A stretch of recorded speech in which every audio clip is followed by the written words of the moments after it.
บ่มีเงินทองของมันเป็นแสนเป็นล้านจึงบ่ได้จัดงานโตจีนใหญ่โต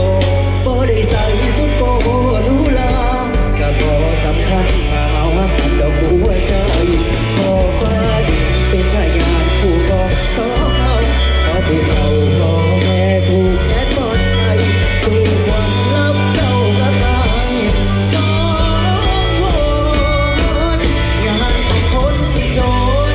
ก็มีแต่หนยิ้มบนหน้า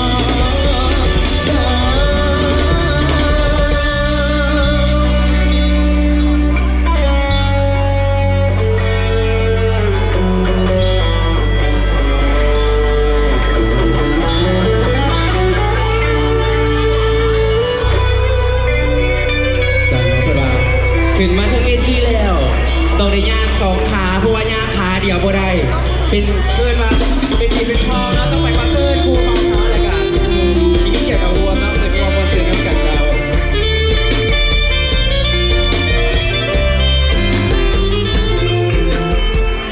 พิเศษเนื้อแขกคือลูกค้าผู้ขับรถทัวร์นะถึงต้องบอกคนเสือน้ำกัดเปลี่ยนบรรยากาศรอบเมืองเนาะ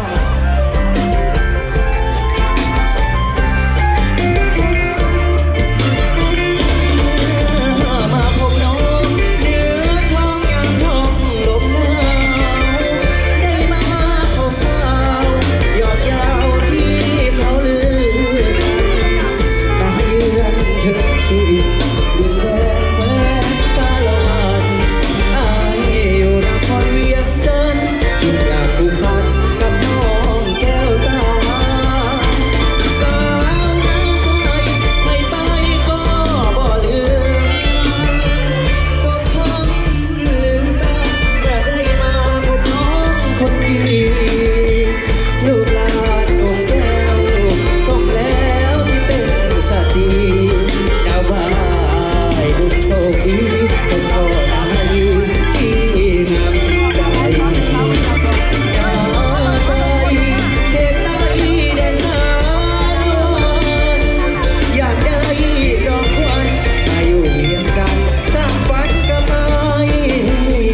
สินค้าพันส่งบางข้าวน้ำหวานจับใจสมคำสาลือไปไกลข้าวน้ำใสชื่นใจแท้ขึ้นรถเมล์จากลาน้องสาวนาใสขอมาเพียงกายแต่หัวใจว่าไว้กับนางคนบุญโอ้ทรงคงได้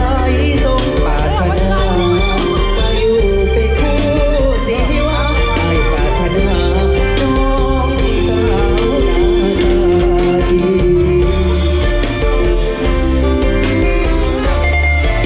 จากน้องสำหรับท่านใดที่อยากประกอบใจเสียงเพลงเขาขึ้นมาเด้อเนาะ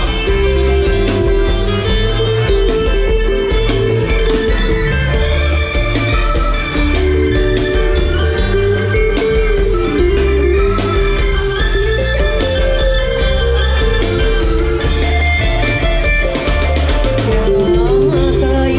เขตใต้แดนสารวันอยากได้